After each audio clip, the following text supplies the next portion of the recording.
Salut, c'est Alice. Donc toute la semaine dernière j'étais à Essen, c'était top, vraiment, c'était un super moment. Je suis arrivée un peu crevée et là je vais vous faire un petit retour donc j'espère assez rapide sur le festival en général, la manière dont moi je l'ai vécu, qui n'est pas forcément celle de tout le monde, surtout que là j'ai eu une expérience un peu particulière. Et, euh, et voilà, et donc en commençant par présenter un peu ce qu'est le salon. Donc déjà c'est toute une épopée parce qu'à chaque fois on y va en groupe de potes, on va à Essen, on est lié donc au groupe autour d'Explorate, l'éditeur de Fédération. Voilà, donc il y a plusieurs côtés qui se mélangent un petit peu euh, là-dedans. Donc déjà on a fait la route, on a été à Essen, c'était bien. Et donc pour l'idée de ce qu'est le salon en général, donc Essen c'est un gros salon avec plein d'éditeurs internationaux. Donc pour moi l'international c'est vraiment l'intérêt des scènes par rapport au festival français et le côté vraiment boulémique de nouveautés avec tout qui sort, plein de choses à voir. Un grand moment pour regarder vraiment tout ce qui sort, le côté commercial, le côté contact pro, le côté tout ça. Et donc ça ressemble à ça, donc il y a plein de tables avec des gens qui jouent, il y a des allées, il y a divers types d'éditeurs, donc là c'est le hall 3, donc le hall 3 c'est surtout des éditeurs qui vont avoir des très gros stands, même s'il n'y a pas que ça, sur les choses attendues. C'est un salon où on achète beaucoup. Il y a des gens qui viennent avec des remorques à main pour prendre des jeux. Nous, on avait des diables. On fait des allers-retours à la voiture dans la journée, ça arrive. Euh, voilà, donc on achète des fois sans tester, des fois en ayant testé. Sur les grosses sorties, souvent, nous, on teste pas trop. Sur ceux qu'on sait qu'on va aimer ou qu'on a de très bonnes chances d'aimer. Et on va plus un peu aller tester les autres jeux sur lesquels on se demande un peu plus ce que ça donne. Quand je dis que c'est un très gros salon, donc là, ce qu'on voyait sur la photo tout à l'heure, là, sur celle-ci, là, on voit un tout petit bout du hall 3. C'est beaucoup plus grand que ça. Là, on est plutôt vers le fond et voilà. Et donc, il y a 6 halls comme ça cette année. D'habitude, il n'y avait pas le hall 4. Euh, donc le hall 3 c'est là où il y a les gros éditeurs peut-être un peu plus familiaux. Hall 1 et 2 ça reste des gros éditeurs. Hall 4 c'est beaucoup des étrangers, il y a beaucoup d'asiatiques, beaucoup de plein de choses. Alors après c'est pas strictement exactement ce que je dis. Hall 5 là il y a beaucoup de petits éditeurs notamment européens. Hall 6 il y a quelques éditeurs et beaucoup de magasins de souvenirs un peu plus peluches, t-shirts, etc. Même s'il y a quand même beaucoup de l'éditeur aussi. Et la galerie, il y a quelques jeux un peu pour enfants, plutôt dans le style animation, et c'est là où on mange. Voilà. Donc ça fait quand même plein d'endroits différents, qui ont un peu tous leurs pattes un peu différentes, même si on trouve un peu de tout partout, et c'est ça qui est assez étonnant dans ce festival. Euh, il y a beaucoup d'éditeurs. J'ai pas regardé les nombres là, mais voilà. Donc il y a beaucoup de monde. Cette année, il y avait 148 000 visiteurs contre un peu moins de 200 000 avant le Covid. Du coup, c'était un peu plus calme que d'habitude. Moi, j'ai trouvé que ça se voyait pas mal le dimanche. Le samedi après-midi, j'ai moins été sur les allées du 3, mais on circulait quand même pas trop mal. J'ai fait un petit short pendant le festival pour montrer un peu l'ambiance avec le bruit, tout ça, pour ceux qui veulent regarder en vidéo. Et il y a plein d'autres gens qui ont fait des choses, hein, surtout. Voilà, je prétends pas être la seule source absolue du truc. Mais voilà, donc très grosse ambiance sur le salon, très gros salon, et l'envie de donner la tête partout, c'est vraiment un truc fait pour ceux qui courent après la nouveauté, qui ont envie de voir ce qui sort un peu partout. C'est moins pour jouer un peu tranquille, comme des festivals, comme par exemple Partenay, c'est pas du tout la même chose. Euh, voilà. C'est un peu moi j'adore, hein, vraiment, j'ai peut-être l'air très peu enthousiaste, c'est la fatigue, le contre-coup. J'ai pas pris énormément de photos parce que j'ai pris vraiment le temps de profiter de mon festival. Je vais peut-être raconter un peu comment moi j'ai fait mon festival à moi.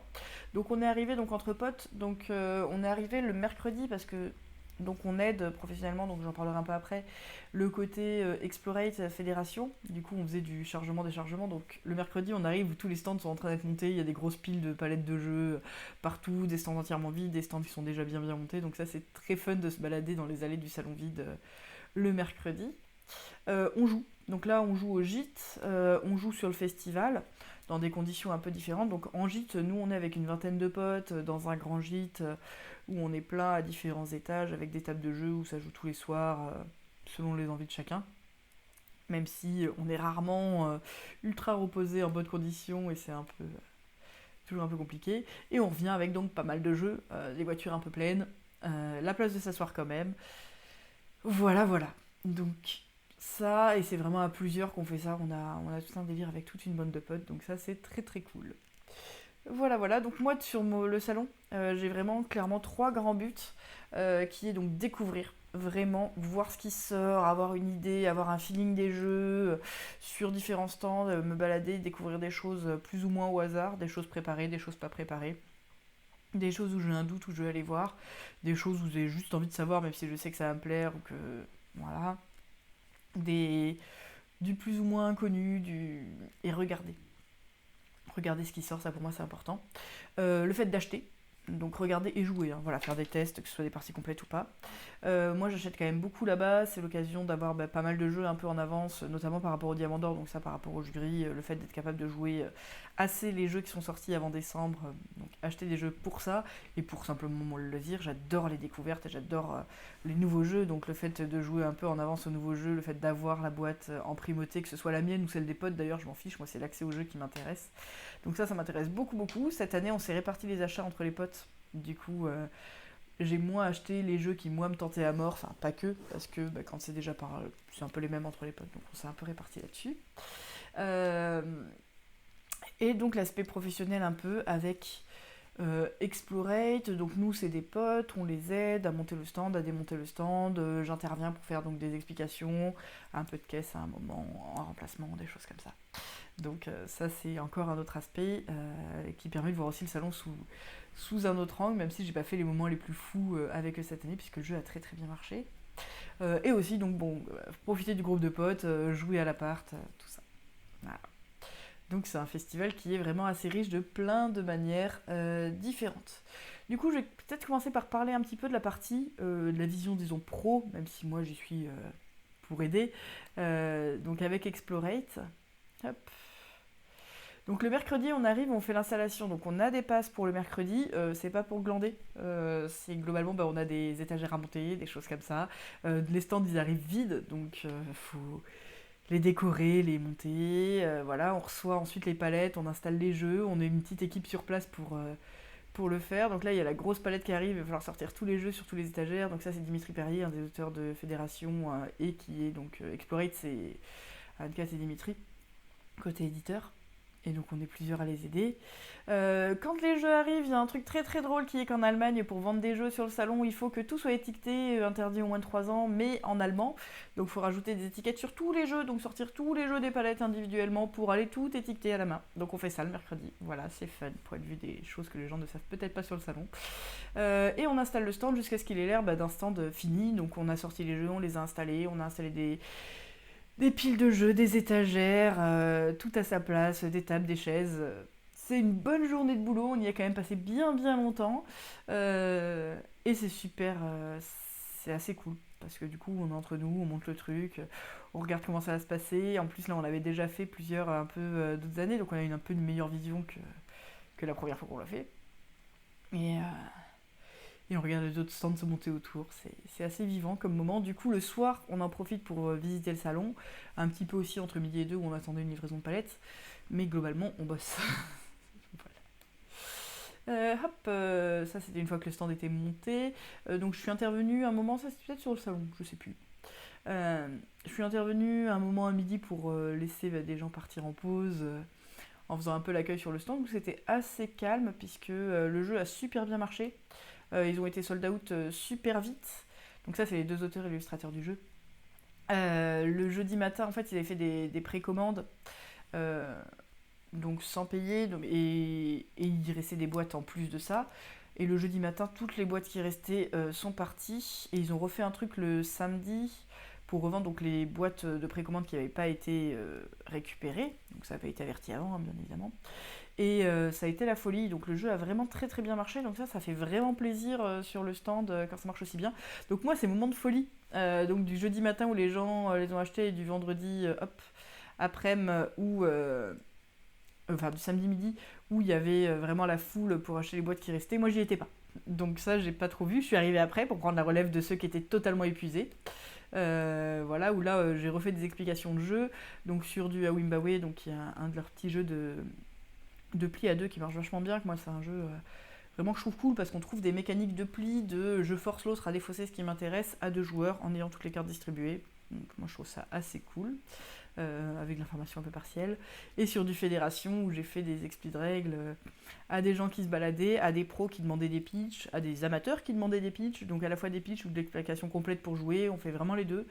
Et, euh, et moi j'aime bien ce rapport-là sur le salon. On avait Beer Game juste à côté à qui je fais un petit coucou, voilà, qui était très très sympa.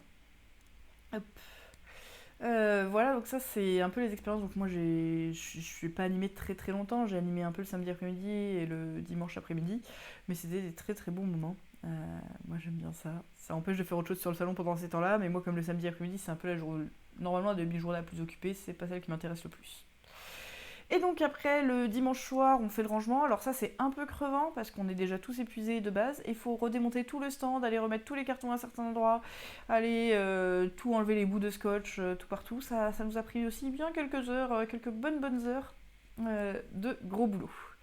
Voilà, donc ça c'est pour donner un peu une idée de comment ça se passe, disons, le côté pro, sachant que moi je vois pas le côté pro, côté éditeur, côté contact pro, je le devine un peu par moment, je participe de loin parce que je dis bonjour aux gens sur le stand quand je suis, mais voilà, donc ça c'était assez cool d'avoir aussi cette expérience du salon et c'est la deuxième ou troisième année que je le fais comme ça et c'est vrai que d'avoir cette double vision, c'est très très chouette et ça demande quand même de l'énergie. À la fin, moi, j'en manquais, j'ai pas pu aider jusqu'au bout. Hop. Voilà, voilà. Et du coup, derrière, on a aussi joué.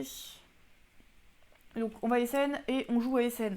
Donc, globalement, ça, c'est Précognition auquel on a joué sur le stand donc de Ludonote pendant le jeu. Et donc, on va jouer à des jeux comme ça sur le festival, dans le gîte. On se fait une première opinion des jeux. On a rarement le temps d'explorer vraiment énormément jusqu'au bout, mais c'est vraiment des découvertes. Alors moi sur le salon, j'ai pas fait, sur le salon et autour les soirs, j'ai fait très très peu les plus grosses découvertes qui m'intéressaient, parce qu'on savait qu'on les prenait et qu'on aurait d'autres occasions de les jouer plus tard.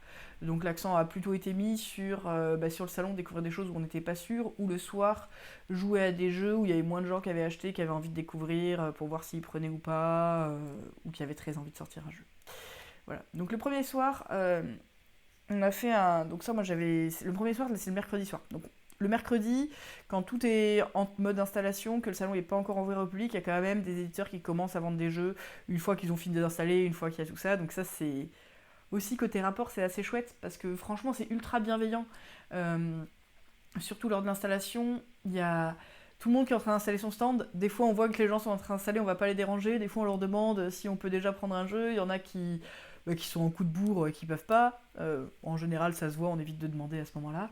Il y en a qui, par contre, sont super contents. Il y a vraiment un petit moment d'échange où il y a un côté en fait très communautaire où on est tous en train d'installer nos stands, d'être un peu à la bourre sur des trucs, en avance sur des trucs, ça dépend de chaque stand, et du coup il y a une humeur commune qui est très très chouette, et même sur le reste du salon, moi je trouve ça vraiment très chouette, très, très sympathique, avec des gens pas chiants, des gens super cool. Bon, j'en parlais tout à l'heure sur Explorate, mais voilà, quand il y a eu du sold out, des boîtes, plein de gens amassés sur le stand, apparemment tout le monde a été très bien pris, le fait qu'il y ait des limites physiques à ça, c'est plutôt du joueur averti qui sait que sur le salon, il n'y a pas un nombre infini de boîtes et qui l'accepte, donc ça c'est... En tout cas, qui fait pas la gueule, qui fait pas... Donc ça c'est très cool. Hop. Voilà, non, moi j'étais pas là. Donc le premier soir, moi j'avais pris Jeanne d'Arc, la version Roll and Write d'Orléans, on en a fait une. J'ai trouvé ça sympathique, mais pas forcément si hors du commun que ça. Voilà, on était relativement d'accord autour de la table. En format, c'est moins d'une heure. C'est assez plaisant, c'est vraiment un feeling de Roll and Write assez dans l'esprit des Roll and Write. Derrière, on a fait un petit VTOM, moi c'était celui que j'étais ultra impatiente de tester. Effectivement, je trouve ça super cool ce qu'on y fait. On était un peu crevés, en plus on était tous en train de se retrouver, c'est le soir où les gens arrivent, donc ça discutait beaucoup à côté. J'ai envie d'en faire une un peu plus au calme, mais ça m'a bien plu. Il y a eu des réactions un peu plus mitigées autour de la table. Je pense que personne n'a trouvé ça nul, mais il y en a certains qui n'ont pas eu tout à fait l'enthousiasme à 100% comme ils auraient pu espérer. Avec un côté moins impliqué dans le jeu que dans les vrais méga coups de cœur. Moi je sais pas encore si c'est un vrai méga coup de cœur, j'attends vraiment d'y rejouer, mais en tout cas j'aime bien ce que ça fait, j'ai bien aimé ma partie, et on était quand même bien crevés. Hop, voilà. Donc le lendemain, le jeudi matin, On a commencé par précommission, on a commencé en fait avant que le festival ouvre. Ça c'était assez cool parce que comme on connaissait la règle, ils ont été super sympas, ils nous ont laissé nous installer à la table parce qu'on va pas faire commencer les explicateurs avant leurs heures. Alors ils nous ont quand même expliqué des trucs, donc c'était quand même super cool parce que c'était avant 10 heures et ça faut reconnaître que c'est au bon vouloir et au pur bénévolat de ceux qui sont là en fonction de comment ils ont avancé. Donc ça c'est assez cool et on a assez souvent pu faire des choses assez cool sur le festival. Mais du coup, on se l'est à moitié expliqué, à moitié par l'explicateur. On en a fait une partie. Moi, j'ai été vraiment très enthousiaste. Je m'attendais pas à l'être à ce point-là. C'est donc Précognition, c'est un jeu. Ça en a un peu parlé. Donc un peu de draft de cartes où il y a des cartes qui vont nous revenir le coup d'après. Donc on joue nos cartes et on va jouer une carte parmi les deux cartes qui nous viennent du voisin du tour précédent. On va en jouer une chez le voisin qui nous l'a envoyé, une pour nous peut-être, ou alors on va l'envoyer chez l'autre voisin. Et parmi les deux cartes qu'on a piochées, il y en a une qu'on va jouer. Donc la carte qu'on joue pour nous, c'est soit celle qu'on a piochée, soit celle qu'on a reçue le tour précédent. Soit on va les passer au voisin. Du coup, comme ça, on a trois choix de où est-ce que partent les cartes. Le voisin reçoit deux cartes. Deux cartes pour le tour d'après. Le voisin de gauche reçoit une carte à jouer sur ci et nous on reçoit une carte. Sur ces cartes, globalement, il y a des actions assez simples et il y a des bonus quand on a deux cartes de la même couleur, mais il y a d'autres bonus si on a les machines, si on a deux cartes de couleurs différentes, à condition de s'être développé en ce sens-là. J'ai bien aimé parce que c'est très concentré sur le cœur du jeu, qui est vraiment le développement de... Donc, on essaye d'avoir un maximum de survivants, on est dans un truc post-apo, il y a un petit bateau qui se balade, on essaye de récupérer des survivants, et de temps en temps, il faut les nourrir. Donc, on essaie de récupérer de plus en plus de survivants et de les guérir parce qu'ils arrivent malades. Et une fois qu'ils sont guéris, il faut les nourrir, donc 3 fois dans la partie. Et en fin de partie, nos bonhommes en bonne santé nourris, c'est notre score. Il y a assez peu d'éléments dans le jeu. On peut mettre des médecins ou des gens qui vont nous prévenir des catastrophes, parce qu'il va y avoir des catastrophes en fonction de ce qu'on va jouer, et des cartes qui vont nous faire beaucoup de morts si on...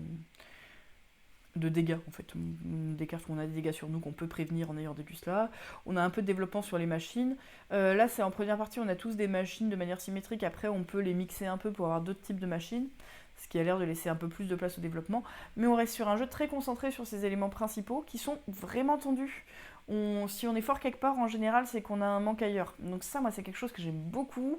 Il y a une vraie tension sur qu'est-ce qui va se passer, sur comment s'en sortir. On se sent pris à la gorge. Donc ça, j'aime vraiment beaucoup le cœur du jeu. Ce à quoi je m'attendais un peu moins parce que j'en ai moins entendu parler en dehors du système de cartes. Et je trouve que les deux se marient très très bien. Donc ça, c'était une jolie découverte. Hop. Derrière, on a fait un Starship Captain, donc ça c'est chez GE, ils faisaient des parties de découverte en 3 tours plutôt que 4 avec un petit aménagement. Ça permet vraiment de découvrir le jeu. Il y a un côté où on a notre flotte de bonhommes qu'on va augmenter petit à petit au fur et à mesure de la partie avec une petite montée en puissance pour aller accomplir des missions. Chaque couleur de bonhomme nous permet de faire une action.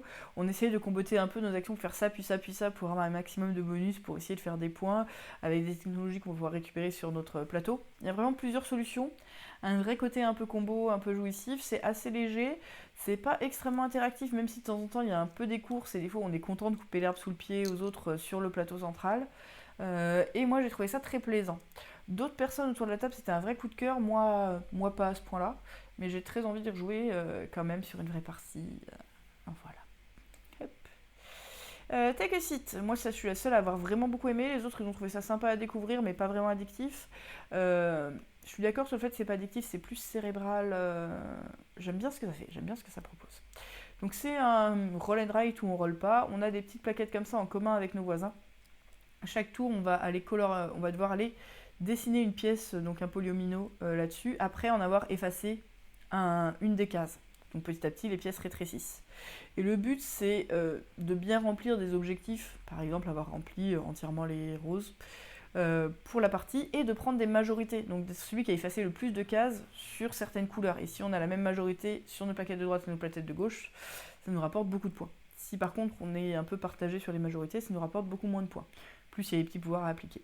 Moi j'ai trouvé ça vraiment intelligent, vraiment interactif. C'est froid. Voilà, c'est froid, c'est pas vraiment addictif. Mais moi j'ai trouvé ça bien. Voilà, moi ça je l'ai pris. Hop. Council of Shadow, donc ça on a fait une partie chez Aléa. On a eu des explications assez laborieuses et on a un peu eu du mal à saisir l'esprit du jeu. On a fait une partie donc vraiment en mode découverte où petit à petit on voyait un peu quelles étaient les implications de ce qu'on faisait. Moi, ce que j'ai l'impression que ça fait, je trouve ça vraiment super chouette. J'ai l'impression que c'est un jeu qui est assez rapide, très concentré pareil sur ce qu'il fait, avec une vraie course.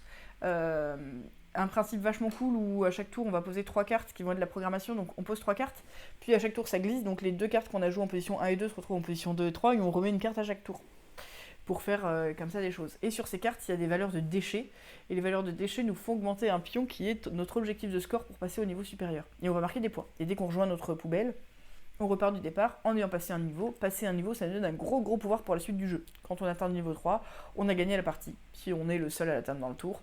Sinon, il y a un décompte de score de fin de tour pour tous ceux qui ont atteint le niveau 3 dans le même tour. Moi ça j'ai vraiment bien aimé, c'est pile ma cam sur plein de trucs. J'ai pas forcément vraiment aimé la partie qui était dans des conditions bizarres, mais ça augure de plein de choses qui me plaisent bien, donc ça j'y rejouerai assez clairement. Pour faire les points, il y a des questions de majorité. En fait, on va poser des présences sur des planètes, et pour faire des points, il faut enlever des présences là où on a des majorités. Ou là où on a des présences, mais dans ce cas, ça nous fait moins de points, tout en visant un peu certains bonus, certaines récoltes à certains moments pour avoir des cubes, pour permettre d'acheter d'autres cartes. En très bref. On a ensuite testé Rise. Alors Rise, moi ça n'a pas été un coup de cœur. C'est un truc où on monte des pistes pour monter des pistes pour monter des pistes avec un petit système de sélection d'actions qui va déclencher plus ou moins d'événements. Il y a plein de trucs qui sont assez sympathiques, mais quand on y joue, c'est un petit peu répétitif et il n'y a pas l'étincelle qui se déclenche. Alors il y a des côtés A et des côtés B sur chacun des plateaux avec des côtés B un petit peu plus riches, donc à voir en essayant avec les côtés B. Moi j'ai une pote qui l'a pris, on y a rejoué plusieurs sur le salon. Voilà, moi j'ai trouvé qu'il lui manquait l'étincelle, ça on a fait une partie complète. Je connaissais les règles avant, même s'il y a eu un ou deux trucs qui ont été corrigés un peu par les explicateurs autour, puisque du coup j'ai pu l'expliquer, ils étaient assez contents qu'on les soulage un petit peu. Voilà, mais sympa à découvrir, assez plaisant à jouer. Et bon, pour le moment il manque l'étincelle. Hop. Le soir, donc ça c'était le dernier jeu de la journée sur le festival. Après on a tourné, on a regardé des choses. Le soir on a fait un faisanerie, alors avec une erreur de règle parce que nous on a laissé les cartes qu'on récoltait visibles alors qu'elles vont cachées.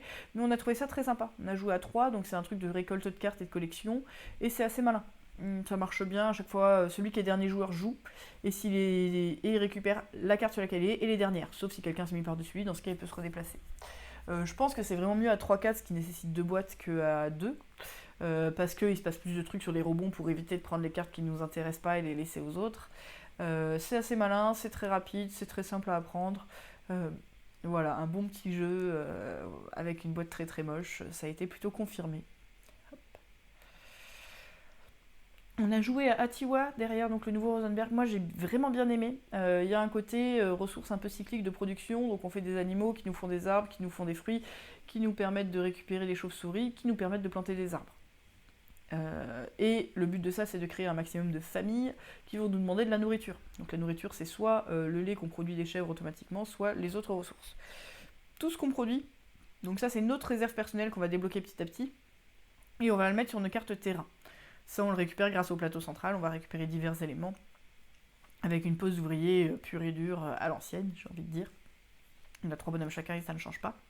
Et un truc que j'ai trouvé assez sympa auquel je me suis confrontée dans la partie, c'est que j'ai fait un beau démarrage avec un truc qui a bien bootstrappé, qui du coup avait des belles productions de ressources au début, un plateau qui se vidait assez vite. Et en fait, j'ai fait ça en rushant un peu un développement sur les terrains. Les terrains peuvent valoir des points ou pas, en fonction d'où est-ce qu'on les prend. Donc il y a les terrains et les villages qui valent le plus de points.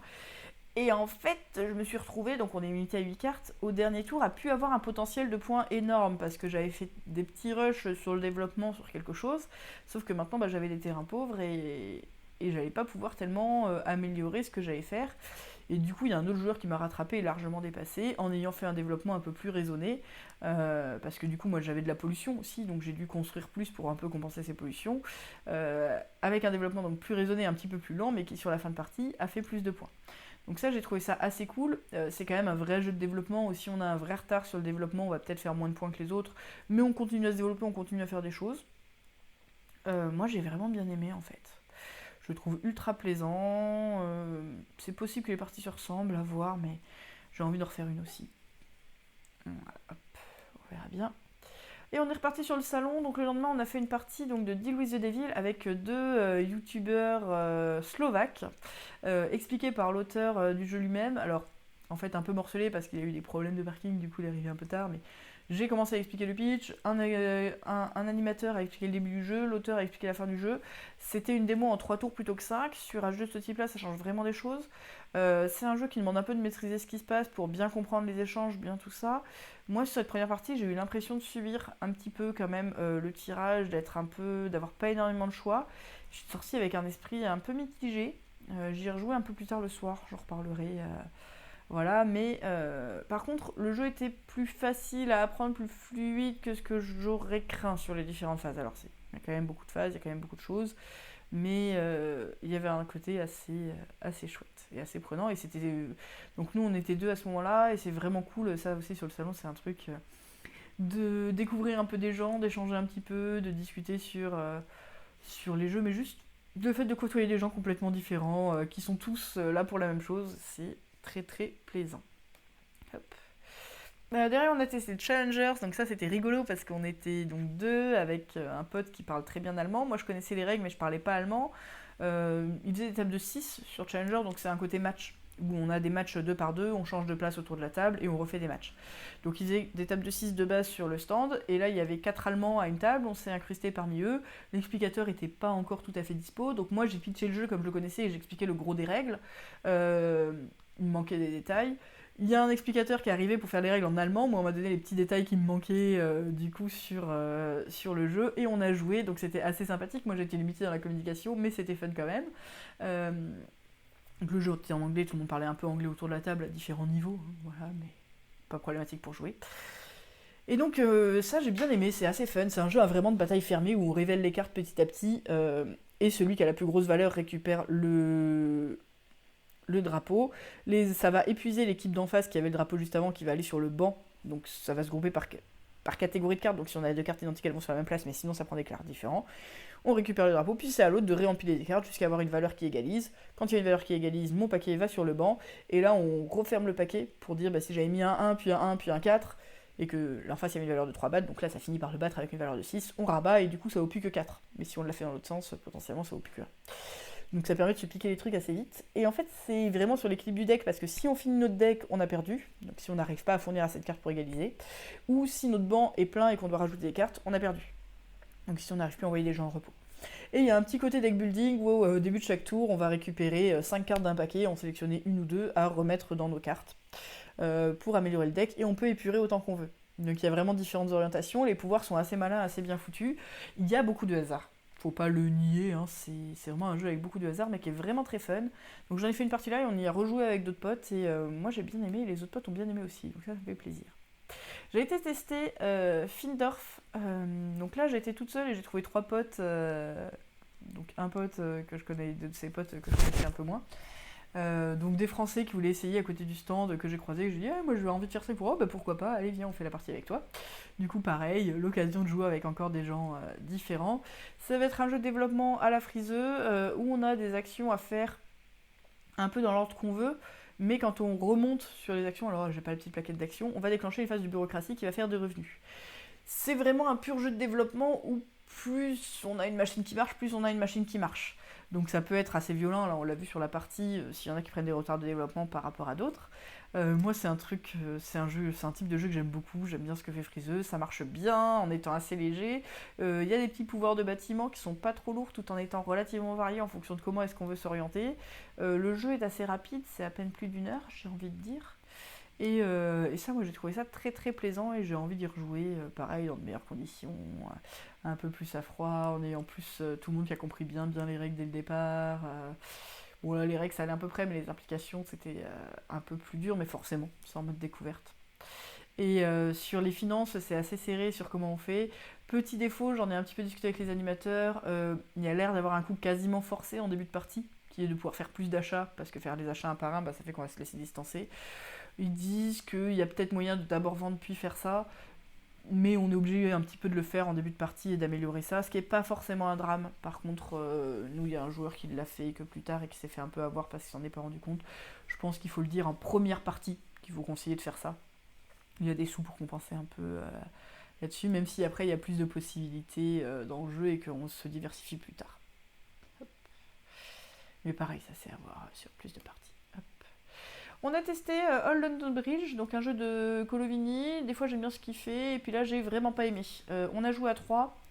C'est un jeu où on va prendre des bâtiments par ordre plus ou moins croissant, on va se placer quelque part, ça va bloquer les emplacements, et ça va à chaque fois déclencher un petit pouvoir en fonction de ce qu'on prend. Il y a des choses que j'ai bien aimées, seulement il y a une espèce de compétition sur l'ordre du tour, et qu'à 3 on a trop de place, trop de possibilités, donc en fait la compétition elle tombe un petit peu beaucoup à l'eau, j'ai trouvé. Et le jeu est marqué 3-4, alors que en première partie, hein, comme ça encore une fois sur le festival, ça donne l'impression que la bonne config ce serait 5 pour qu'on se tire un peu dans les pattes. Là c'est tranquille. Du coup c'est un jeu que j'ai trouvé très très tranquille et trop pour mon goût. Voilà, du coup on a trouvé ça plat.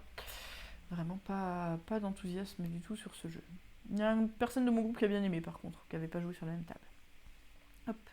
Derrière on a découvert Exhibition 20th Century, donc chez Quali. Très plaisant. Un jeu où on a chacun un pion, on va choisir une carte de la colonne où on est, donc par exemple je choisis une carte bleue, le prochain coup j'irai en colonne bleue pour choisir une carte sur la colonne bleue.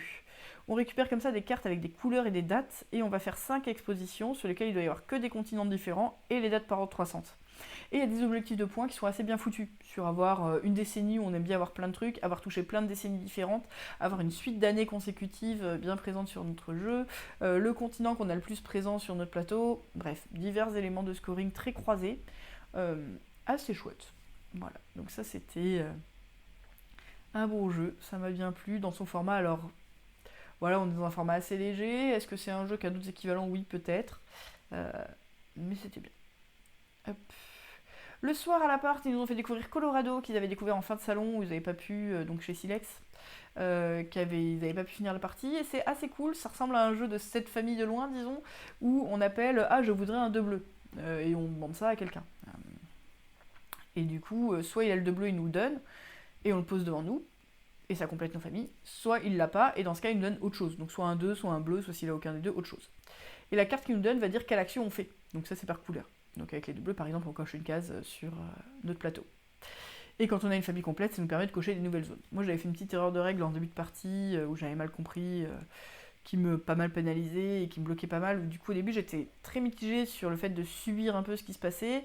Et une fois que j'avais les bonnes règles, effectivement, on subit beaucoup moins. Parce que j'ai l'impression que quand... Donc j'avais fait une erreur où...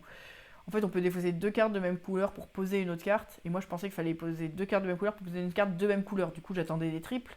Du coup, on accumule les cartes en main. Mais quand on accumule plein de cartes en main, les gens nous le demandaient à nous. Du coup, je trouvais ça vraiment pas juste. Parce que du coup, on s'approuvissait en cartes. Sauf qu'en fait, c'était une erreur de règle. Sur la deuxième partie de la moitié de la partie, ça avait l'air beaucoup plus sympa avec les bonnes règles. Il y a plein de petits choix un peu dans tous les sens. Ça reste assez léger, ça va très vite. Voilà, donc bien plaisant, je pense que j'y rejouerai, ça a bien plu en tout cas à pas mal de gens autour de la table, c'est très bien édité, du coup ça ressortira, c'est sûr et certain, et du coup je ferai une vraie partie où j'aurai un peu plus l'impression de choisir ce que je fais tout en restant très léger, pour changer dans les roll and ride, ça change vraiment, il y a des choses qui changent un petit peu, avec des petites compétitions, des petites courses sur différents endroits, ce qui encourage un peu à regarder ce que sont en train de faire les autres, ce qu'ils veulent. C'est bien. Hop. On a rejoué derrière à Deal with the Devil à 4 joueurs au gîte. Alors là aussi j'ai eu l'impression d'un peu subir ma partie parce que pour le coup j'étais le diable, donc le but du diable c'est d'acheter beaucoup les âmes des humains. J'étais là mais c'est nul, à chaque fois les ressources que j'ai c'est aussi ce que demandent les humains, enfin les ressources dont j'ai besoin c'est aussi ce que demandent les humains. Sauf qu'il y a une phase de draft que j'ai un peu mal gérée parce que j'ai gardé les cartes que je pouvais faire plutôt que de les donner à mon voisin que je savais qui était humain.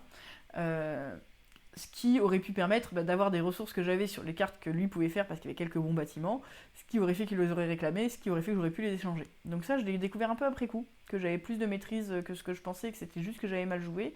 Je me demande, du coup, je suis vraiment curieuse en grattant un peu plus le jeu de ce que ça donne. Il y a un joueur qui a eu l'impression d'un peu subir avec un côté lose-to-lose, et ça, je pense quand même que c'est vrai, parce que sur la réputation... Quand on part un peu derrière et qu'on n'a pas trop les cartes pour remonter au début et qu'on se tape des tas de malus, donc il y a une question de réputation auprès de l'église. Quand on est haut, on récupère des petites ailes d'ange qui nous permettent d'avoir des indulgences, donc le diable a de la facilité à faire ça. Mais si on commence à être derrière en réputation, on va se taper à chaque tour des petites ailes de démon. Et là, ça va nous coûter cher potentiellement en réputation, en inquisiteur plus tard. Et une fois qu'on est sur une mauvaise pente, réussir à remonter, ça paraît vraiment très très dur. Parce que du coup, on est un peu obligé d'essayer de faire tout ce qu'on peut pour remonter et d'essayer de cramer des trucs à un moment. Et si ça se passe mal, et bah après on n'a plus rien à échanger et on est dans la mouise. Ça, il y a un joueur qui l'a ressenti à la table. À voir si c'est parce qu'on a mal joué, qu'on a mal compris les enjeux de tel et tel truc, sur comment s'en sortir. Je suis un petit peu mitigée par rapport à 1 ou 2 points comme ça sur la partie. Où je pense que le jeu est pas aussi waouh. Enfin, j'ai pas eu l'effet waouh que j'espérais sur le jeu. Je vais y rejouer très bientôt aussi, dans tous les cas, pour voir un peu plus. Par contre, il y a la partie devinettes et bluff, ça marche très très bien. Parce que on bluffe pas là par le temps, on bluffe sur des actions qu'on va faire. Par exemple, moi en début de partie, en tant que diable, j'ai pris un emprunt qui me servait à rien, et j'ai payé des intérêts pendant un petit moment pour ne pas être soupçonné. Donc ça, c'est assez cool comme type de mécanisme qui peut exister dans le jeu. Voilà, donc il y a des choses qui sont cool, effectivement. Est-ce que ça tient parfaitement la promesse? J'attends de voir en maîtrisant un peu mieux. Notamment sur comment on marque les points. On a fini la soirée, il était un peu tard, par un Clockworker. Donc Clockworker, ah oui, on a aussi fait du World Exchangers, donc je vais pas parler, j'ai pas pris des photos, un truc on trace un graphique façon Wall and Ride que j'ai trouvé très bien. Donc Clockworker, c'est un petit dungeon building de Silex qui est très très choupi, qui est vraiment rapide. Je m'attendais à ce que ce soit un peu plus long, mais on a joué peut-être en une demi-heure, peut-être un peu plus, il était tard. On récupère des petits robots qui vont venir chez nous. Chaque tour, on enlève un robot de chaque case pour aller récupérer ce qu'il y a en face. Et ensuite, on fait une action qui va être soit récupérer une nouvelle carte, soit remettre des robots sur une ou plusieurs cartes si on a réussi à avoir les bons artefacts. Soit récupérer, alors c'est pas des artefacts, des bons pouvoirs. Soit on va récupérer un pouvoir en payant des cubes. Soit on va récupérer un artefact pour des points. Donc les cubes, ça se produit grâce à ces petits robots. Donc il y a vraiment le fait de réussir à mettre en place son moteur et d'être dans le bon timing pour réussir à produire au max. Et c'est vraiment un jeu de timing et de tempo pour voir à quel moment on peut refuser de faire une action qui nous intéresse pour soit enlever un robot de plus qui va donner le cube dont on aura besoin le tour d'après, soit reprendre un bâtiment à ce moment-là. Voilà, avec différents pouvoirs qui combattent. J'ai trouvé ça plaisant, moi c'est pas trop mon style de jeu, je suis très content de l'avoir découvert, j'en referai d'autres en fin de soirée éventuellement avec des potes qui veulent en faire en fin de soirée. Ça m'a pas extasié, mais c'est pas un style qui m'extasie en général. Par contre très sympa à découvrir, vraiment côté rythme, tout ça. Voilà. Hop. Le lendemain, donc ça c'était le vendredi ou le samedi matin sur le salon. Samedi matin sur le salon. Avant l'ouverture, les tables de Discordia étaient déjà prêtes, on était deux, il y avait 2 Italiens qui s'étaient posés sur une table, on les a rejoints, ils nous ont expliqué les règles avant 10h, et on a commencé à jouer. Au début, on a eu l'impression qu'il y en avait un des 2 Italiens qui avait vraiment pas de bol, parce que il avait tiré quasiment que des bonhommes blancs, et du coup, l'impression que pour s'en débarrasser, ça va pas être facile. Et au final, en découvrant un petit peu les différents bonus, les manières de comboter pour réussir à s'en sortir, on se dit ah oui, il y a quelque chose sur comment mitiger ce hasard, sur ce qui va se passer. Et en fait, ce qui se passe, c'est vraiment très fun. Il y a vraiment plein de choses à faire. Et comment on s'oriente, comment on fait pour bien comboter, c'est très très cool. Donc ça a été un petit waouh pour moi. C'est pile plein de choses que j'aime sur les concessions à faire, comment réussir à finir rapidement avec le petit bon chemin détourné, avec le petit bon combo qui va nous permettre d'avoir pile ce qu'il nous faut. Ça m'a fait bien plaisir. Et je suis pressée d'en refaire. On en a refait une aussi un soir au gîte où j'étais vraiment trop fatiguée le dimanche soir. Je me suis endormie sur la partie, mais j'aime beaucoup le jeu. On a testé Evora à 2. Donc c'est un jeu dont j'attendais pas forcément énormément, où on sélectionne des actions en avançant sur une des 3 prochaines cases disponibles sur une piste d'action. Le truc c'est que c'est sur les 3 prochaines cases consécutives, donc on peut venir un peu aller bloquer l'autre, notamment grâce à une action qui joue un bonhomme gris un peu neutre, comme si c'était le nôtre. Vraiment pour aller voir quelles sont les possibilités données à chaque moment à l'autre. Donc ça c'est très tactique, très très sympa. Et ça va il va y avoir beaucoup des gros bonus de cartes, donc on va pouvoir récupérer des cartes à certains endroits. Et pour jouer ces cartes, il faut s'arrêter sur une case de la bonne couleur de carte. Donc pareil, des grandes questions de tempo, sur comment aller construire les colonnes qui nous intéressent, aller piquer la place à l'autre pour les majorités au moment adéquat. J'ai trouvé ça très bien dans son style, mieux que ce que j'espérais. Voilà, puis les explicateurs étaient très sympas. On a joué que à 2, mais ça tournait bien. Voilà, donc ça j'ai pris aussi, j'ai rejoué avec plaisir. Hop. Et sur le même stand, on a testé donc Hercule. Hercule, c'est un jeu... le pitch me tentait pas du tout, où on fait des opérations, des plus, des moins sur nos dés. En fait, on doit retirer tous les cubes de 1 à 12, en allant à chaque fois lancer 2 dés. Et on va faire une opération plus, moins, fois, divisé pour aller récupérer le cube de la valeur indiquée, puis récupérer une des cartes, donc soit une qui a l'opération, soit une qui a un chiffre impliqué dans le truc, qui va nous donner un pouvoir plus tard. Pouvoir qu'on peut activer avec les cubes qu'on a retirés. Et quand on a retiré une série de cubes qui est devant notre bonhomme, qui au début démarre au début, on arrive sur la carte, sur la case, on va tout au bout, donc sur tout le chemin libéré jusqu'à la prochaine case où on ne peut plus avancer, et s'il reste un dieu sur place, on le récupère. Et le dieu, ça va aussi nous donner des pouvoirs et des points. C'est assez interactif par rapport aux dieux qui restent, qui enlève quoi à quel instant, tout ça. Les pouvoirs, il y a vraiment de la petite combo sur je vais activer ça, puis ça pour m'en sortir, surtout plus tard dans la partie. Il y a des questions de majorité dans tous les sens sur chacune des types de cartes pour aller récupérer la majorité, les sets de choses. Donc on regarde vraiment ce que font les autres. C'est un format qui est vraiment petit, je crois qu'on joue en 20 minutes. Et c'est très original. Donc voilà, c'est un jeu qui pour moi vaut le coup dans sa catégorie, moi je l'ai pris. C'est pas le jeu où on se dit waouh, c'est le jeu à découvrir cette année, mais vraiment plaisant, vraiment original. De l'interaction dans un tout petit jeu de dés. C'est bien. Enfin, un tout petit jeu de dés, c'est pas si petit que ça non plus. Derrière, moi je suis intervenue sur le stand, donc il y a eu un gap, donc le samedi après-midi je l'ai pas vu, là où il y avait la foule sur le salon, a priori.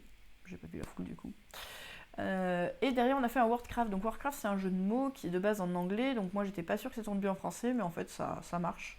Le principe est vraiment cool. On a des lettres qui sont tirées au hasard dans différentes catégories, on voit pas mais en dessous il y a des voyelles, donc il y a toujours des voyelles, des lettres communes, des lettres un peu moins communes, des lettres encore moins communes et des lettres rares. Et on va devoir former des mots. Donc quand arrive notre tour de jeu, on dit un mot qui contient des lettres là et on égrène des cubes sur chacune des lettres qu'on utilise. Faut qu'on ait assez de cubes encore pour pouvoir faire le mot qui nous intéresse, on en récupère à chaque manche. Et comme ça, on met des cubes sur des lettres. Le but en fin de manche, donc la manche finie quand quelqu'un il a moins de 2 cubes, on va regarder ce qui est majoritaire sur chaque lettre et ça va valoir des points. Donc par exemple, la majorité sur le U ici vaut 4 points. Et en plus de ça, on essaye d'obtenir des objectifs. Par exemple, enchaîner une lettre bleue avec une lettre jaune. Commencer par une lettre rouge et finir par une lettre jaune. Donc on va avoir des choses comme ça. Et plus on cumule ces objectifs, plus on arrive à en faire pendant la partie, plus on va avoir de points en fin de partie. Donc ça marche bien. La répartition des lettres n'est pas exactement celle du français, mais ça marche pas si mal avec les cartes en anglais. Donc finalement, moi je me le suis pris. Faut peut-être juste virer le W ou le changer de paquet ou faire un truc comme ça. Mais à part ça, ça marche vraiment bien et c'est vraiment un jeu de majorité. Du coup, ça encourage à penser différemment les mots qu'on veut faire en fonction des occasions, parce qu'il y a une case sur laquelle il y a encore personne qui voit un peu de points. Ça encourage à faire des fois des petits mots pour pouvoir en réenchaîner un autre derrière, des fois des grands mots, mais on n'est pas purement dans une logique Scrabble. On n'a pas forcément envie de mettre que des lettres rares tout partout. Les faits de réfléchir avec les objectifs sur savoir par quelle lettre un peu commencer et finir, moi ça m'aide beaucoup à avoir des idées. Du coup, j'ai trouvé ça vraiment très très plaisant, une très bonne idée et ça marche bien. J'étais pas sûre que ça marche bien et ça marche vraiment bien et ça marche même en français sur la boîte en anglais. Ça mériterait une ou deux petites adaptations pour jouer parfaitement en français, mais c'est chouette. Ça, jolie découverte, je suis contente d'avoir fait ça. Derrière, on s'est fait expliquer, on n'a pas du tout le temps de jouer, Cérès qui va arriver en Kickstarter, là où qui est en Kickstarter, une question de minage d'astéroïdes avec un système d'action qui a l'air assez cool, c'est de la pose d'ouvriers. Et en fait, on va soit affecter des spécialistes sur nos cartes chez nous qui vont nous permettre d'avoir des actions de développement, soit aller prendre un de nos leaders et aller le poser sur le plateau sur une des cases d'action principales. Donc soit on pose un bonhomme d'une certaine catégorie, soit on récupère un spécialiste du milieu vers chez nous. Le stock de spécialistes est commun et le nombre de places pour les actions principales est limité. Du coup, il y a l'air d'avoir ce dilemme entre je prends un spécialiste dont j'ai besoin parce qu'après il risque de plus être là, ou je prends la place dont j'ai besoin parce qu'après elle risque de plus être là. Plus des questions de production, de choses comme ça derrière, de lancement de fusée, un thème a priori relativement réaliste où ils ont été faire des recherches sur qu'est-ce qui est intéressant côté thématique. Moi ça me touche un peu moins. Mais voilà, ça me donne très envie d'en faire une partie. On n'a pas eu le temps sur le salon. Je sais pas si je vais faire le KS, parce que moi les KS j'en fais pas trop et pour le moment j'ai pas la stabilité pour. Mais des choses bien intrigantes. Peut-être que j'y jouerai l'an prochain. Voilà. Donc ça. À quel point ça marche bien en pratique, on ne peut pas savoir. On a juste fait l'expli. Hop.